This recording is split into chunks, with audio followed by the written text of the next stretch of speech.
안녕하세요. 서양미술사에서 1편입니다. 메트로폴리탄 뮤지엄 644갤러리, 이탈리아 회화의 탄생 이야기입니다.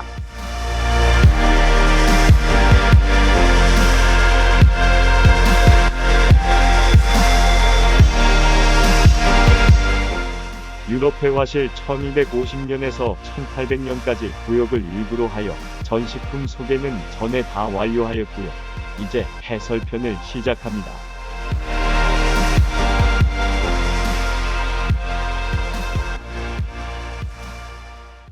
기원전 5세기의 그리스 미술가는 아름다운 육체의 이미지를 어떻게 형상화하느냐에 관심을 기울였습니다.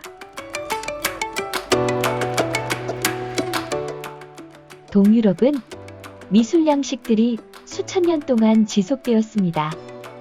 거의 변해야 할 이유가 전혀 없는 듯 보였지요. 서유럽은 불변성을 전혀 몰랐습니다. 서유럽 미술은 언제나 새로운 해결책과 새로운 이념을 찾아 한시도 쉬지 않았습니다. 십자군이나 성지순례를 통한 교류 과정에서 비잔틴, 이슬람, 켈트, 게르만 등 여러 지방의 형식에서 영향받아 형성된 로마네스크 양식은 12세기를 넘기지 못했습니다. 그리고 프랑스 북부에서 새로운 이념, 고딕 양식이 탄생했습니다.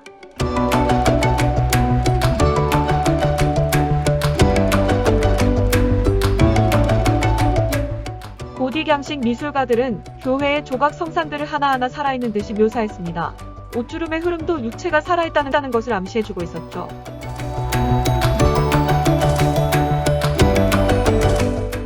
고딕 양식 조각들은 모세나 요한도 금방 알아볼 수 있도록 개별적 특성을 살렸습니다. 12세기처럼 철저하게 지키던 좌우대칭도 만족하지 않았어요.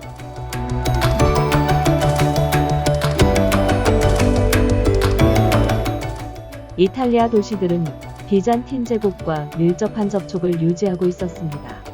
파리보다는 동유럽 중심 도시 콘스탄티노플에서 영감과 지도를 받았습니다.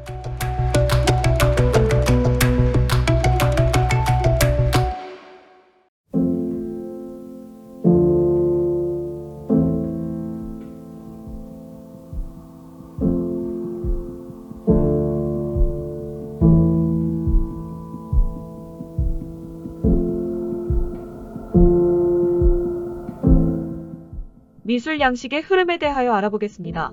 메소포타미아, 이집트, 그리스, 헬레니즘, 로마 시대를 지나서 비잔틴 시대부터 시작합니다.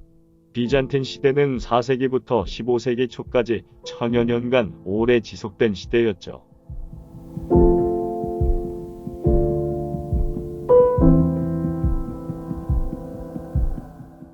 비잔틴 시대 안에 로마네스크 양식, 그리고 고딕 양식으로 이어지고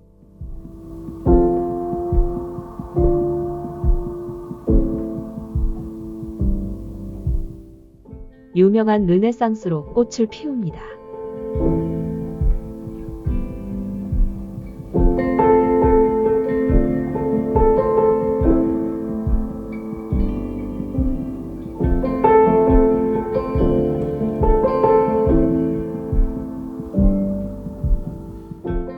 다음에는 중요한 미술가 몇 명을 소개하겠습니다. 특히 조토라고 하고 지오토라고 하는 화가는 서양화의 아버지라는 별명도 갖고 있기 때문에 이 시점을 잘 참고할 필요가 있겠습니다.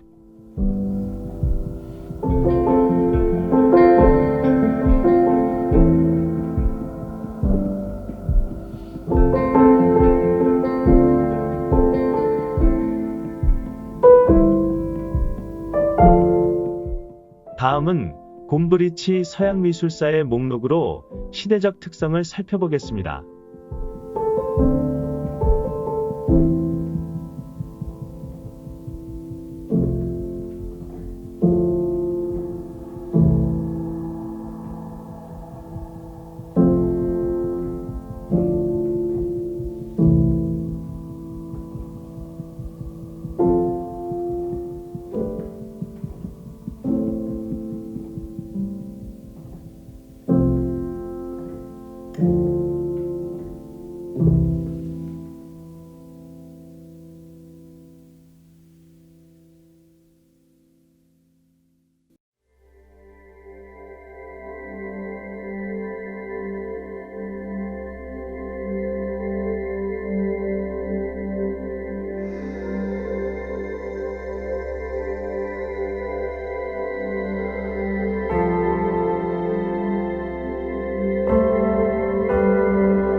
비잔틴 미술이 좀 생소한데 몇 작품을 통하여 비잔틴 양식에 대하여 조금이나마 느껴볼까요? 그래야 각 양식의 차이를 비교할 수 있는 근거가 생기겠죠?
앞에서 감상한 비잔틴 작품은 건축물 안의 벽면에 그려진 것들이었는데 목판 등의 소형으로 그린 비잔틴 그림 몇 점을 감상해 보겠습니다.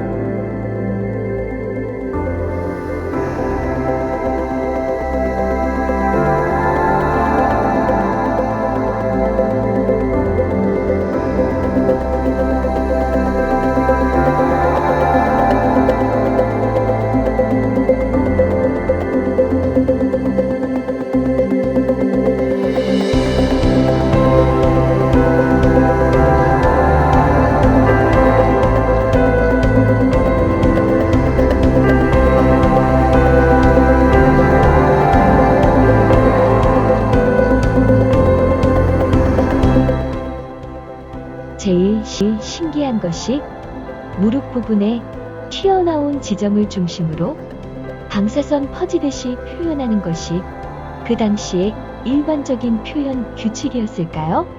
평면스러운데 평면이 아니고 조금이나마 입체적으로 표현할 고육지책 아니었나 생각되는군요.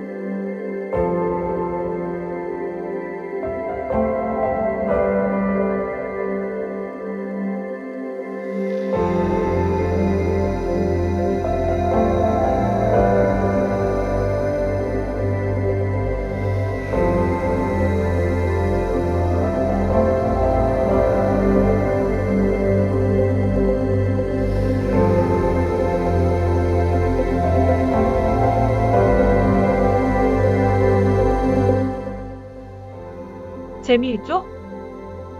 비교되셨나요? 윗부분은 비잔틴식의 중세미술 양식이고 아랫부분은 고딕과 르네상스로 이어지는 새로운 양식으로 그려진 그림들이죠. 100년, 200년 사이에 역시 그림의 분위기가 문화의 물살이 도도히 흐르고 있습니다.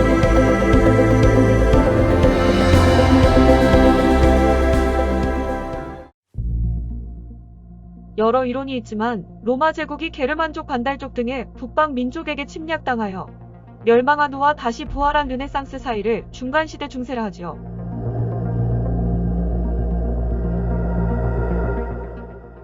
맞아요. 르네상스란 말이 부활이란 의미인 것은 다 알고 있지요?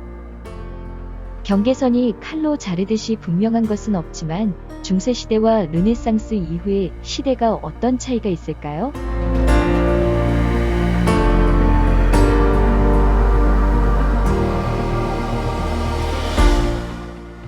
중세 미술가는 대가의 견습생으로 실력을 쌓아갔어요. 중세에는 우리가 말하는 의미의 초상화를 그리지 않았어요. 닮은 모습을 요구하는 초상화를 그리지 않았을 것이고, 초상화라고 하는 그림에는 왕관 등을 그려놓고는 초선 아래쪽에 이름을 써놓는 식이었죠. 13세기 미술가들에게도 실물을 그리는 것은 일반화되지 않았습니다. 이탈리아 13세기의 조각가들은 실물과 거의 같은 단계에 도달했습니다. 조각가들은 단축법이라든가 명암을 통해 입체감을 나타낼 필요는 없었던 것이죠. 이탈리아 화가들은 아직 별다른 방법이 없이 그저 비잔틴 보수 양식에 머물러 있을 수밖에 없었던 것이 현실이었습니다. 그런데 짜잔! 아싸, 13세기의 끝무렵이 다가오자 그동안 비잔틴 전통의 보수적인 이탈리아 화가들도 그들의 회화 전체에 혁명을 가져왔습니다.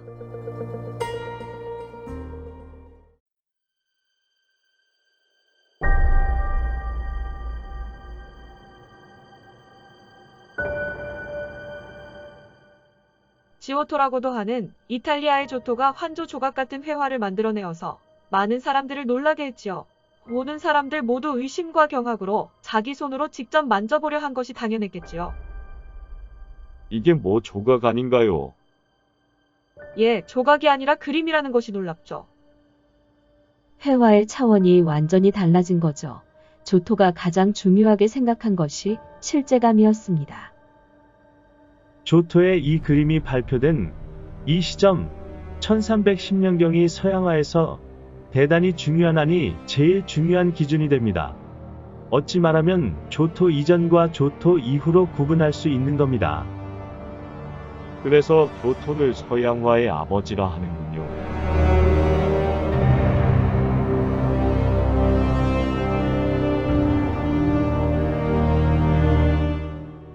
그 다음 중요한 화가가 마사초라는 분입니다. 마사초는 최초로 원근법, 수학적인 선원근법을 사용하여 그림을 그린 최초의 화가였죠. 작품 공개 시에 이 작품을 본 사람은 예수 형상 뒤편이 벽 안으로 파놓은 것이라 생각했다 하네요. 정말 마술 같은 업적이었죠. 이래서 마사초가 르네상스가 더욱 본격적으로 꽃을 피우도록 하는데 큰 업적을 세운 것입니다. 후토보다 100여 년 지난 1428년의 이 시점, 이 역사가 오래오래 기억될 획기적인 사건이었습니다. 예, 알았어요. 첫째, 1310년경의 조토. 그리고 둘째, 1428년의 마사초. 그리고 하나 더 추가하며 셋째, 유화를 발명한 네덜란드 화가인 얀반 에이크도 알아두어야겠죠?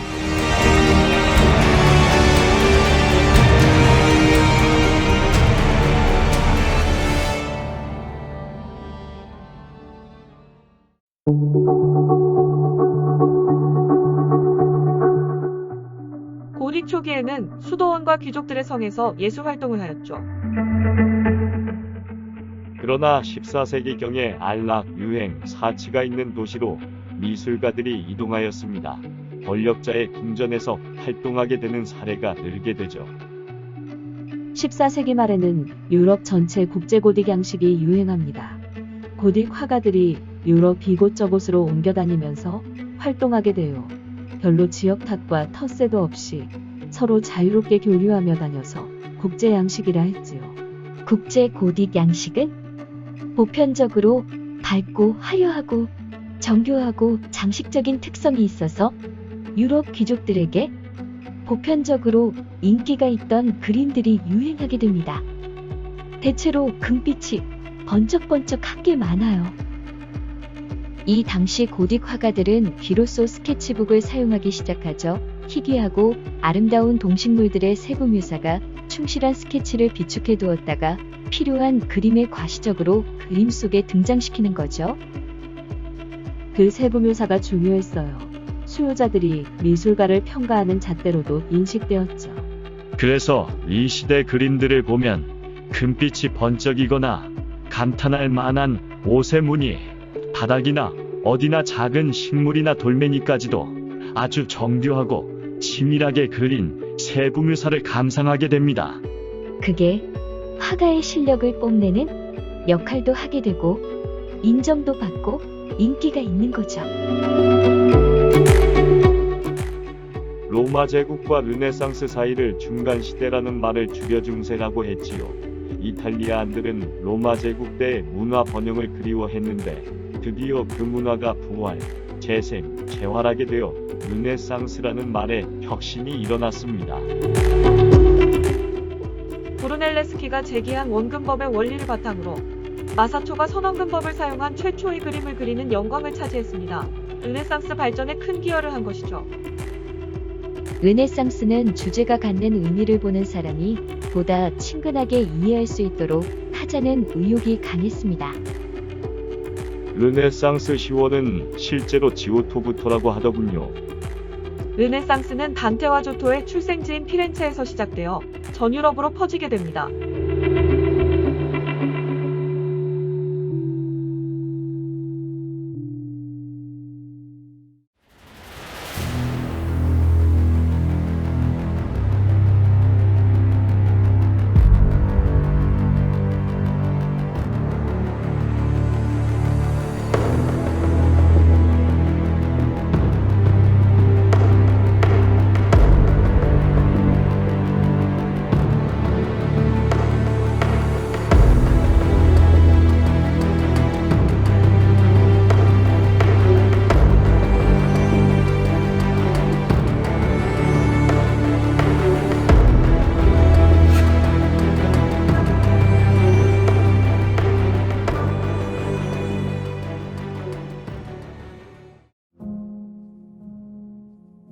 네덜란드 화가인 얀 반 에이크라는 화가가 아주 중요하죠. 얀 반 에이크 그림을 보면 아주 쨍한 느낌이 들어서 기분이 아주 좋아요. 그 당시에도 그랬겠죠. 특히 얀반 에이크가 유화를 발명했다는 사실은 서양화 발전에 큰 기여를 하게 되는 역사적 사실입니다. 물론 유화를 발명한 게 아니고 최초로 사용한 것뿐이다라는 등의 다른 이야기도 있죠. 서양 미술사 공부를 하게 되면 항상 이탈리아 파와 북유럽 대표 네덜란드 파가 대조되는데 이때 북유럽 중심에 얀반 에이크가 있다고 할 수 있습니다. 이 기회에 회화 기법 중에서 벽화 그리던 프레스코 기법, 템페라 기법, 유화 기법의 차이를 알아두면 좋을 겁니다.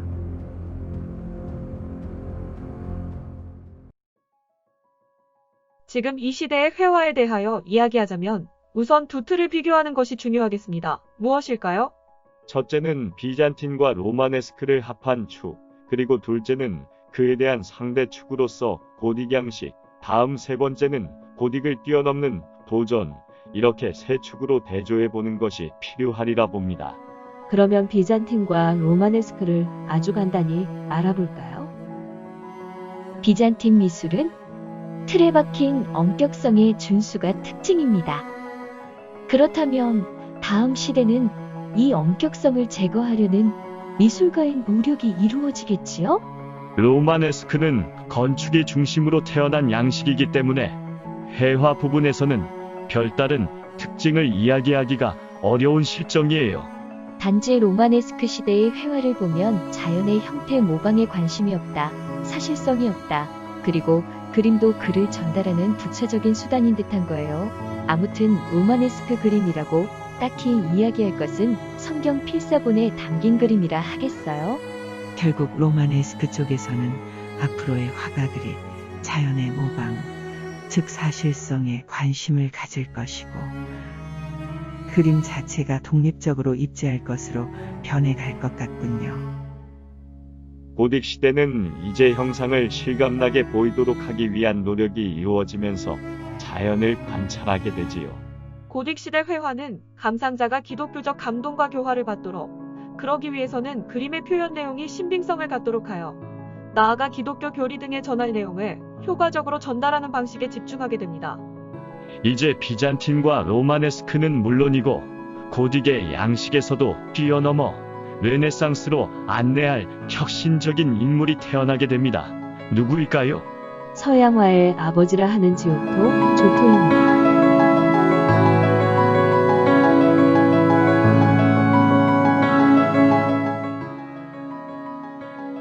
선원근법, 회화의 조상인 마사초. 그리고 유아의 아버지라 할 얀반 에이크가 조토의 100년쯤 더 지나서 탄생하지요. 본돈의 조토는 한마디로 그간의 평평한 평면의 그림에서 깊이감 있는 공간을 연출하는 그림을 완성해냅니다. 회화를 흡사 환주 같은 인체의 모습으로 구현해내지요. 참 사실적이었습니다. 본돈의 조토는 형식적인 엄격한 그림이 아니라 실제감을 주는 그림을 그려야 한다고 주장한 것이죠. 이전 그림들을 보면 영 답답하고 실제적인 당시의 현장을 실감나게 보여주지 못한다고 고민했을 겁니다. 마사초는 선원근법을 사용하여 조토가 이루어가는 방법론을 더 기술적으로 보강하게 되었지요. 더 진지하고 더 감동적이어서 극적이고 장엄한 화면을 탄생시켰습니다. 내 생각으로는 평면을 이체로 보이게 하는 속임수 마법 같은 것 아닐까요? 그리고 얀반 에이크는 유화 기법을 발명하여 더욱 엄청난 섬세함으로 실제적인 환영을 만들어 내고자 하는 욕구를 충족시켜 주었습니다. 이런 세 분의 화가가 르네상스에 혁신적인 기여를 한 셈이었죠.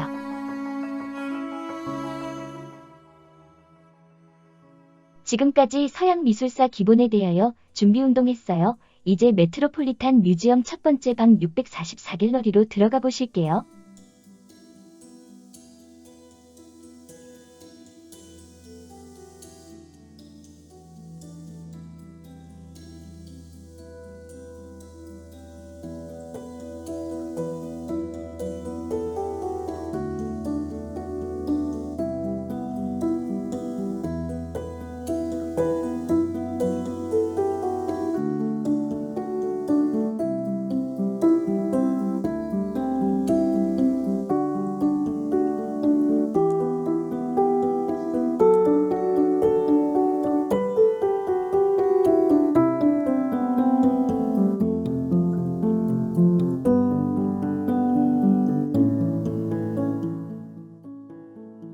(644갤러리에) 들어왔습니다.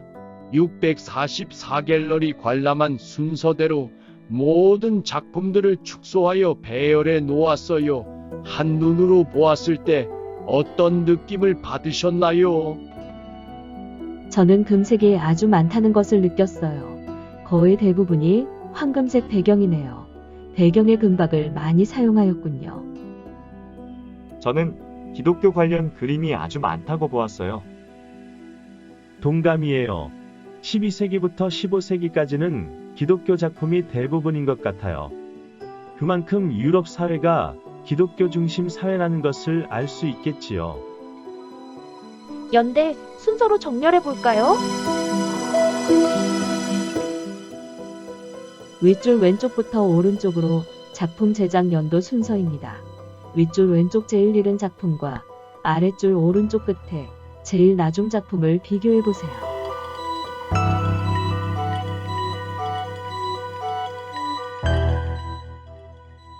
(644갤러리) 작품들의 연대 범위를 확인해 보겠습니다. 이 기간 동안에 어떤 활동들이 이루어졌을까요? 첫째, 이탈리아 작가 한정입니다. 둘째, 비잔틴 미술에서 고딕 양식으로 변해가는 화가들이 있겠지요. 셋째, 서양화의 아버지 조토를 이어받는 혁신 미술가들의 감동과 실제감과 사실성과 깊이감을 구현하려는 성향의 화가도 엿볼 수 있겠습니다. 넷째, 조토의 시대 이후의 발전 과정에서 유행한 이른바 국제고딕 양식으로서 화려하게 장식적으로 그린 화가들의 면모도 엿볼 수 있겠습니다. 다섯째, 국제고딕 양식에서도 벗어나 르네상스로 깊이 들어가고 있는 화가의 성향도 확인해 볼 수 있겠지요.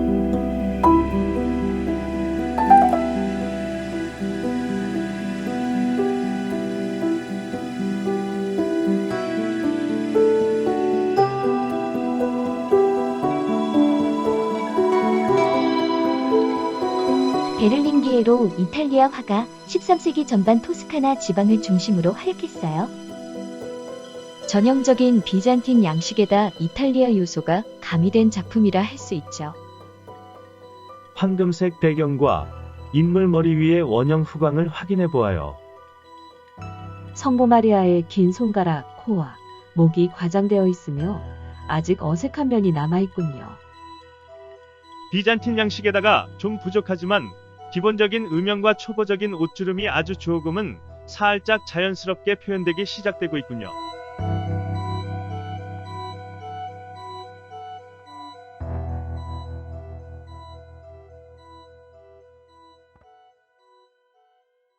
이 작품에도 비잔틴 분위기가 아주 많이 남아있지요? 유명한 조토의 혁신이 출연하기 얼마 전이군요. 실제적인 모습이라고 하기에는 어렵죠. 그렇지만 초보적인 사실적인 실감 표현으로 가는 중이긴 합니다.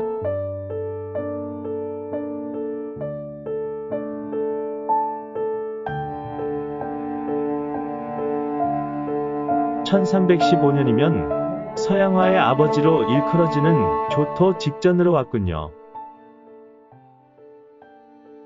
이탈리아화된 비잔틴 양식을 엿볼 수 있습니다. 항상 익숙하게 많이 보아오던 성모자 장면이에요. 수태고지 성모형보라고도 해요. 대천사 가브리엘이 마리아에게 성령으로 잉태할 것이라는 소식을 전하는 스토리죠. 예수 탄생 장면입니다. 마구간과 동방박사 등이 보입니다. 신약 성서에서 크리스마스 기분 아시죠? 성경의 여러 이야기를 칸을 구획하여 나누어 구성했습니다. 자연스러운 화면 구성은 아니고 전부터 내려오는 전통이었지요.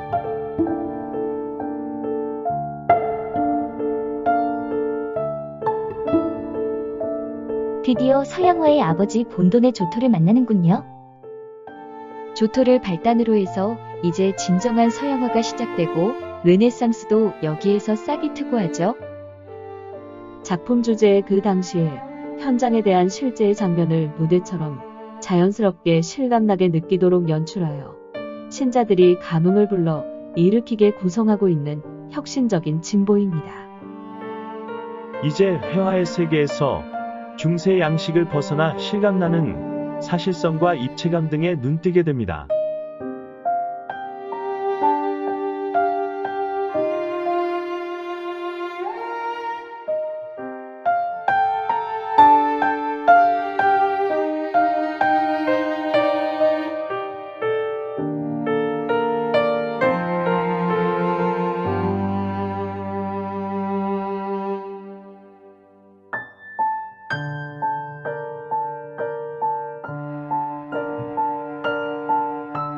무대 같은 화면에 어떤 내용들이 드라마틱하게 배열되어 있나요?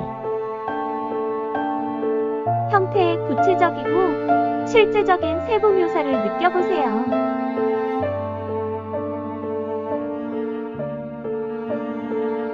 빛, 별, 찬양, 천사들 그리고 마곡간을 어떻게 형상화 연출하였나요?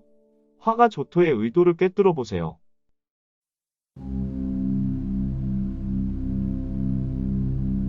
부드럽게 표현할 곳은 부드럽게, 쨍하게 세부 묘사를 할 부분 곳곳에 디테일이 살려져 있어요. 한마디로 대충 넘어간 곳은 별로 없다고 할 수 있지 않나요?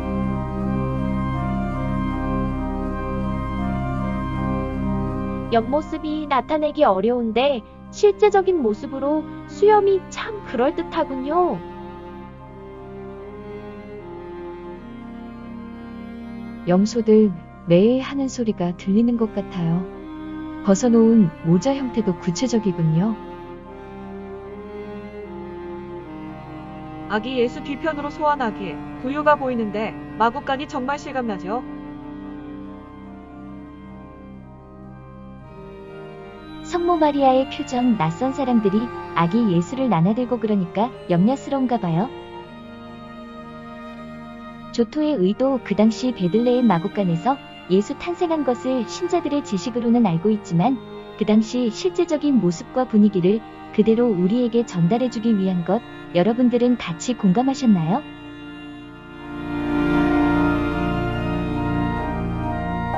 왼쪽에는 1230년대의 베르리니에로의 작품, 오른쪽은 100년쯤 후인 1320년에 그린 조토 디 본도네의 작품, 그 격차가 느껴지시나요?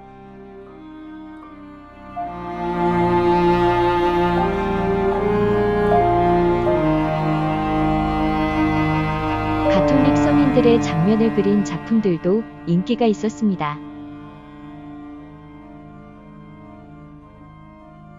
데키우스 황제 앞에 성녀 네파라타. 데키우스 황제가 그리스도교를 박해할 때 네파라타는 12세의 나이로 체포되었는데 집정관 앞에서도 그리스도교 신앙을 굽히지 않아 용광로 속에 던져진 네파라타는 불 속에서도 죽지 않고 하나님을 찬미하다가 결국 참수형으로 순교했다 합니다. 아직 옛날 시대에 부자연스러운 회화 방식이 많이 남아있지요.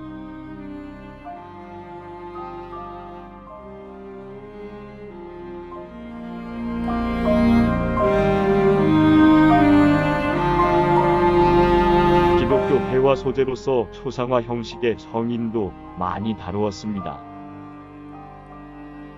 얼굴 뒤에 성인의 증거 후광이 보이나요? 표정, 자세, 옷주름 등 많이 자연스러워졌나요? 여전히 황금색 배경이 찬란하군요.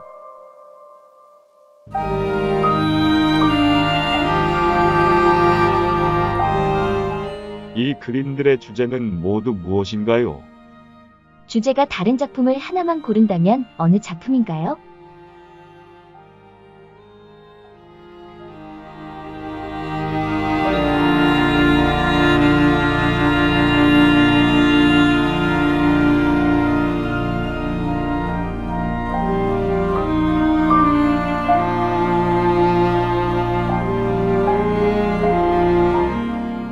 이탈리아 화가인 프라 필리포 리피는 수도승이기도 했습니다. 세밀하고 견고한 작품을 많이 남겼지요. 여닫이 창을 사이에 두고 남녀가 마주보고 있군요. 구도가 아주 묘하고 참신하고 압축적인데 참으로 수준 높은 창의적인 그림이 확실하군요. 두 사람의 손가락을 자세히 보면 흥미롭습니다. 보석 반지도 보이시죠? 여인의 의상 질감과 문양 장식, 보석 등이 정교하고 대단하네요. 여인의 왼손 쪽 소매 부분에 글자가 수놓아 있는 것을 볼 수 있습니다. 뭔가 상징이나 암시가 있는 것 같지 않나요?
다섯 그림에 공통점이 있나요?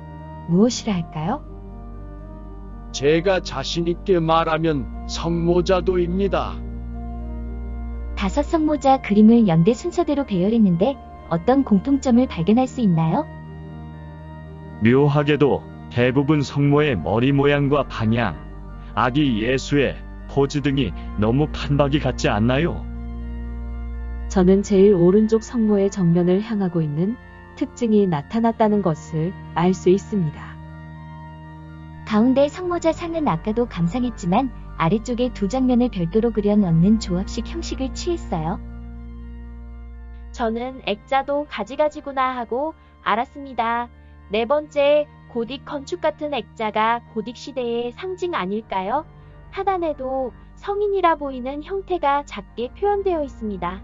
이런 건 더 비싸지 않았을까요? 똑같이 배경에 확실한 황금색이네요.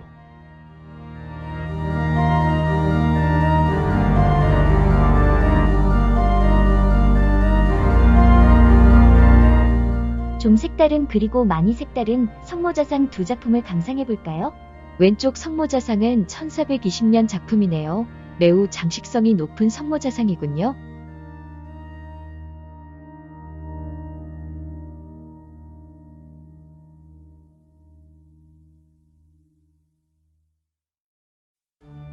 얼굴이나 손의 표현은 예전 시대 표현처럼 좀 딱딱한 편이 아닌가요? 인체 표현에 비하면 안에 금빛 수놓은 화려한 옷은 공예품 같은 디테일이 놀랍습니다. 후광의 묘사가 국제고딕양식의 전형적인 패턴이죠. 뒤편에 서 있는 천사들은 대칭 구도를 하고 있어요. 악기 연주하는 천사도 있습니다. 아기 예수는 성모를 바라보지 않고 바닥을 향해 눈을 감고 있네요. 잠들었나 봐요.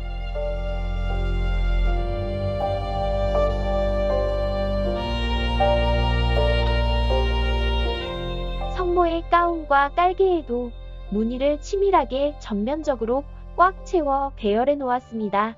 성모의 겉돈 무늬가 천사들 연속 무늬로 되어 있군요.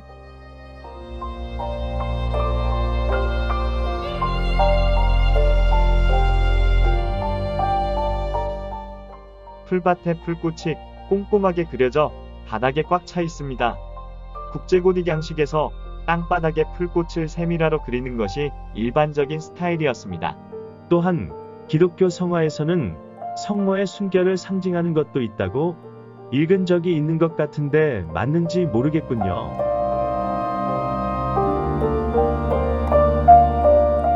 (1480년에) 그려진 이 성모자상은 액자 장식이 참 화려하고 특별합니다. 그림과 액자가 묘하게 조화를 이루는 것 같아요. 이때는 르네상스 말기로 진행하고 미켈란젤로가 태어난 초입이죠.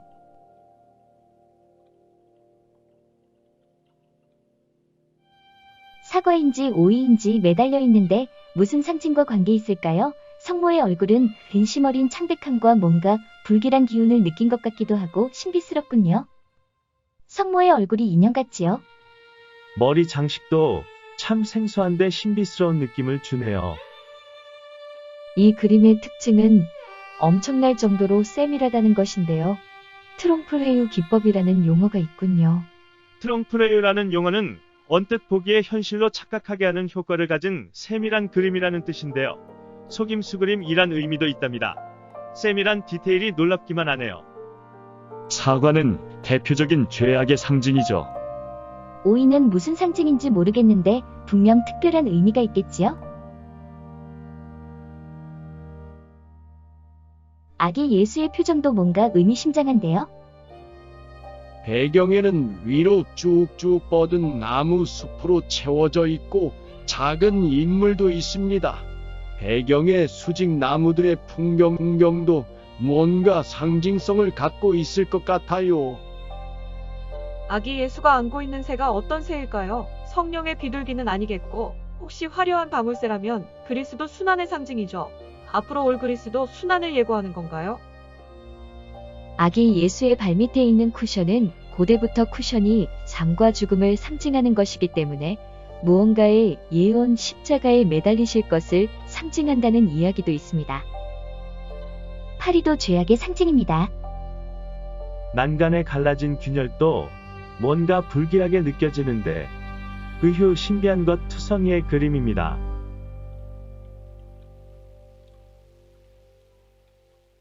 예수 십자가의 못 박히심에 대한 기독교회와 대표 그림입니다. 왼쪽은 1340년대, 오른쪽은 1423년, 80년 넘는 시간차가 있군요. 배경 처리는 똑같이 황금색 금박으로 배경을 완전 덮었고요. 십자가의 숫자와 등장인물들이 다르군요.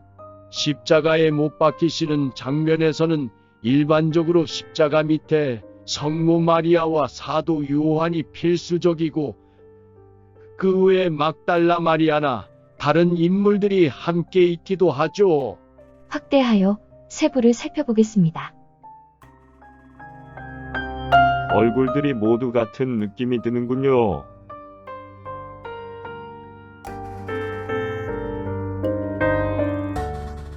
여기에서도 얼굴의 개인적 특징이 두드러지지는 않는군요.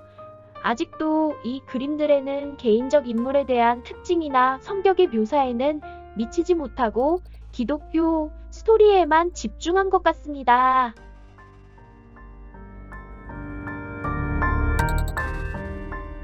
이집트로의 피신 주제도 기독교 회화 장면 중에서 신약 성경의 필수 장면이기도 합니다. 르네상스 시기의 작품이지요. 나귀의 묘사와 인물 묘사, 배경 표현에도 세부 묘사가 잘 되어 있습니다. 대개는 배경 표현에 여러 가지 다양한 시도들을 하고 있어요. 기적의 장면이 등장하거나 풍경 자체에 초점이 잡히기도 합니다. 사막이나 황무지 같은 풍경도 있고요. 드라마틱하게 실감나게 화면 구성 연출이 되어 있어서 제 마음에 드네요.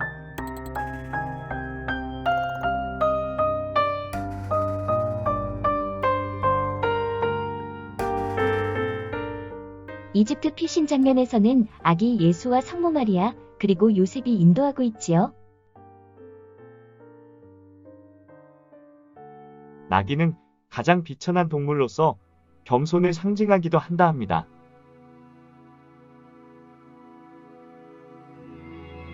배경 표현에 화가의 의도대로 계산된 실제하지 않는 이상적인 풍경도 그려집니다.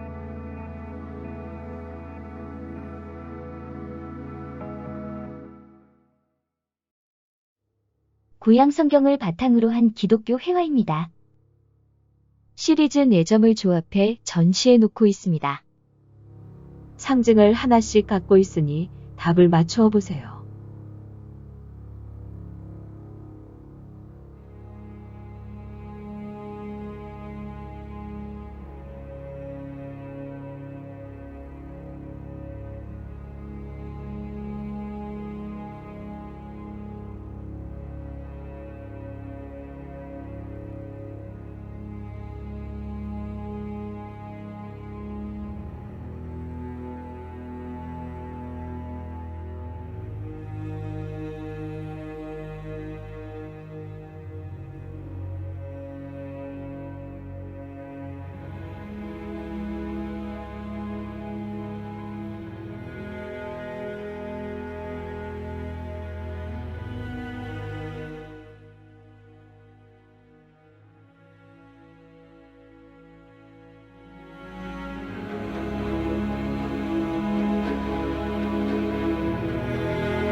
돌아가신 예수를 안고 비통해하는 성모 마리아의 뼈저리게 슬퍼하는 모습이 다른 사람에게도 감정이 입되게 하네요.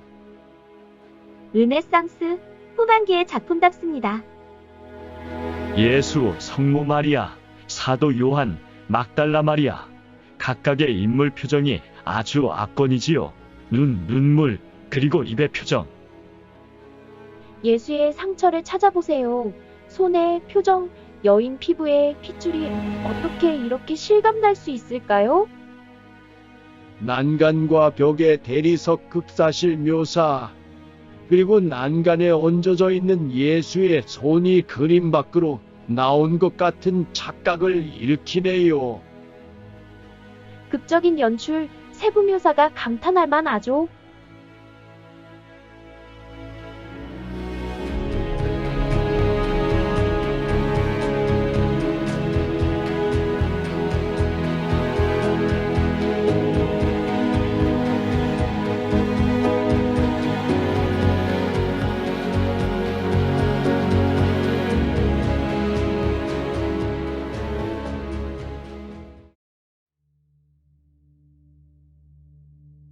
성모 마리아의 탄생을 주제로 한 그림인데 좀 의외죠.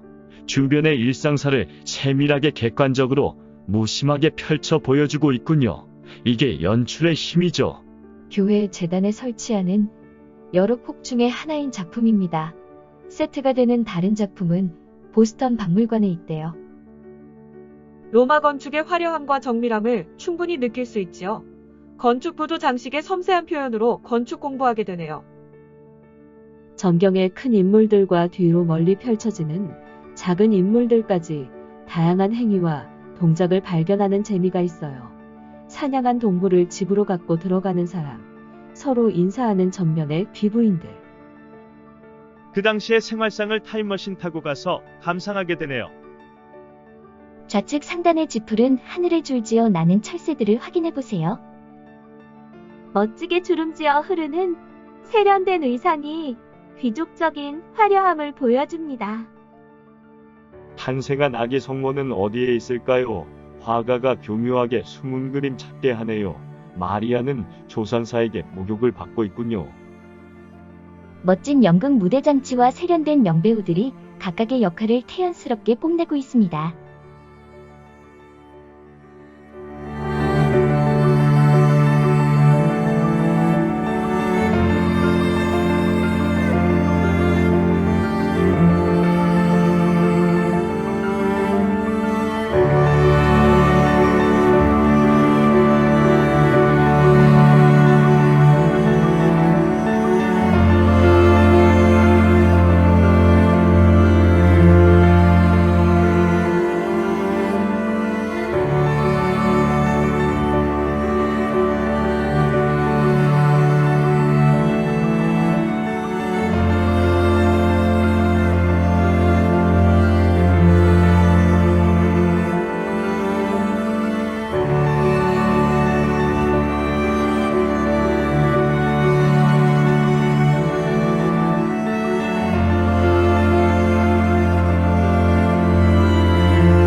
작품 제목은 아기 예수와 성모 마리아와 기부자와 성 니콜라스입니다. 거의 공예품 같은 정교함과 화려함의 세부 묘사가 정말 탐나게 만드는군요. 물론 사람마다 개인차와 취향이 있지만요. 아래 무릎 꿇은 인물처럼 이 작품을 그리도록 기부한 의뢰자의 모습을 삽입하는 것이 유행하기도 했습니다. 그 당시에 기부자, 의뢰자의 형상을 삽입하는 사례가 참으로 많았답니다. 이런 그림은 개인적인 예배당이나 교회에 기탁하는 경우죠. 성모자 그림에 내가 들어가면 정말 개인과 가문의 큰 영광이겠지요. 그보다 더 중요한 것은 의뢰자, 기부자가 신앙적인 차원에서 축복받는 본질적 가치가 있었던 거지요. 배경의 꽃들도 세부 묘사에 정성을 들였습니다. 성모의 하늘거리는 의상이 눈부십니다. 세부 묘사와 장식성이 정말 짱입니다.